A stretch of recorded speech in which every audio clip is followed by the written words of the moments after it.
71 साल के पूर्व आईएएस अधिकारी देवेंद्र नाथ दुबे हर रोज की तरह शनिवार सुबह गोल्फ खेल कर लौट रहे थे। उसके बाद उन्होंने देखा कि घर का दरवाजा खुला था, अलमारियां भी खुली थी। इसके बाद वो आगे बढ़े तो कमरे का मंजर देखकर उनके होश उड़ चुके थे। उनके सामने पत्नी मोहिनी दुबे के गले पर फंदा लटका था और उनकी मौत हो चुकी थी। इसके बाद आनन फानन में उन्होंने तुरंत इसकी सूचना पुलिस को दी। सूचना पर पहुंची पुलिस की टीम ने शव को कब्जे में लेकर पोस्टमार्टम के लिए भेज दिया। प्रदेश की राजधानी में एक पूर्व आईएएस अफसर की पत्नी की हत्या से सनसनी मच चुकी थी। देवेंद्र नाथ दुबे रायबरेली के डीएम और इलाहाबाद के मंडलायुक्त रह चुके थे। मामला हाई प्रोफाइल था तो पुलिस ने भी जांच और तेज कर दी। कई संदिग्धों से पूछताछ की गई। आसपास रहने वाले लोगों से पूछताछ के साथ ही वहां की सीसीटीवी फुटेज भी खंगाले गए। इसके बाद परत दर परत मामला खुलता चला गया। जानकारी मिली कि मोहिनी दुबे हत्याकांड को अंजाम देने वाला और लूटपाट करने वाला कोई और नहीं बल्कि देवेंद्र दुबे का ड्राइवर था, जो उनके यहाँ 13 साल से काम कर रहा था। उसने इस वारदात को अंजाम अपने भाई और एक साथी के साथ दिया।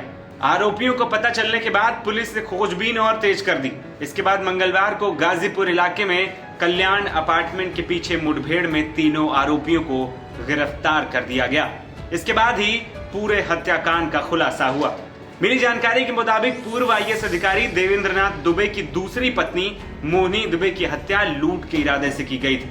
देवेंद्र नाथ दुबे के दोनों ड्राइवर अखिलेश और रवि ने उनके घर में रखे कैश और गहने लूटने के इरादे से एंट्री की थी, लेकिन मोहिनी दुबे ने उन्हें देख लिया था।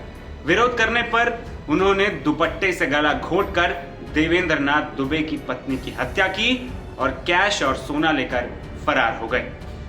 थाना गाजीपुर में कुछ दिन पहले एक रिटायर्ड आईएएस अधिकारी के घर पे उनका पत्नी का हत्या और साथ साथ लूट हुआ था। इस संबंध में थाना गाजीपुर में मुकदमा अपराध संख्या 221/24 अंतर्गत धारा 302, 394 IPC पंजीकृत किया गया था। उसमें सफल अनावरण करते हुए थाना गाजीपुर द्वारा 3 अभियुक्तों को गिरफ्तार किया गया था और एवं पूछताछ पे जो मुख्य आरोपी अखिलेश द्वारा ये बताया गया था कि उन्होंने कुछ ज्वेलरी, कुछ और अन्य चीजें जो है एक बैग में डाल के इधर उकरेल नदी का रिवर बेड में झाड़ियों में छुपा के रखा है। तो उसको रिकवर करने के लिए पुलिस टीम मौके पे आया था। फिर बिना उनका जानकारी उसके अंदर बैग के अंदर अखिलेश ने एक तमंचा छुपा के रखा था। उस मौके पाके उन्होंने वो तमंचा निकाल के पुलिस टीम के ऊपर फायरिंग किया है। इस घटना में एक हेड कांस्टेबल बालकुश जो थाना गाजीपुर के, उनको भी चोट लगी है, उनको हॉस्पिटल में भेजा गया है। सीखे हुए तरीके से अपना जान बचाने के लिए जो पुलिस फोर्स मौजूद था, उन्होंने भी जवाबी फायरिंग किया, जिसमें से अखिलेश को भी चोट लगी है। उनको भी इलाज हेतु हॉस्पिटल भेजा गया है। अभी फॉरेंसिक टीम द्वारा जो बैग बरामद किया गया है और एवं क्राइम सीन का निरीक्षण किया जा रहा है, उसके बाद आगे की विधिक कार्रवाई किया जाएगा। अखिलेश से जो इंटेरोगेशन चल रही थी उसमें क्या बताया सर, घटना उसने क्यों की?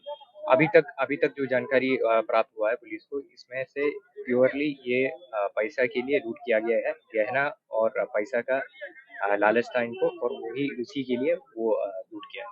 इस पूरी रॉबरी और हत्याकांड में कौन कौन शामिल थे?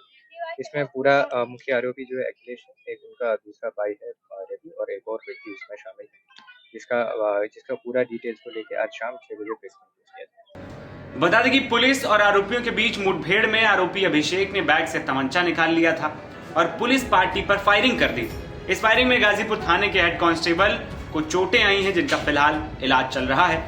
पुलिस ने आरोपियों के पास से 1,20,000 की विदेशी करेंसी बरामद की है। इसके अलावा तमंचा और एक DVR बरामद किए और तीनों को गिरफ्तार करके जेल भेज दिया गया है। मेरा नाम है आदर्श और आप देख रहे थे NBT ऑनलाइन। नमस्कार।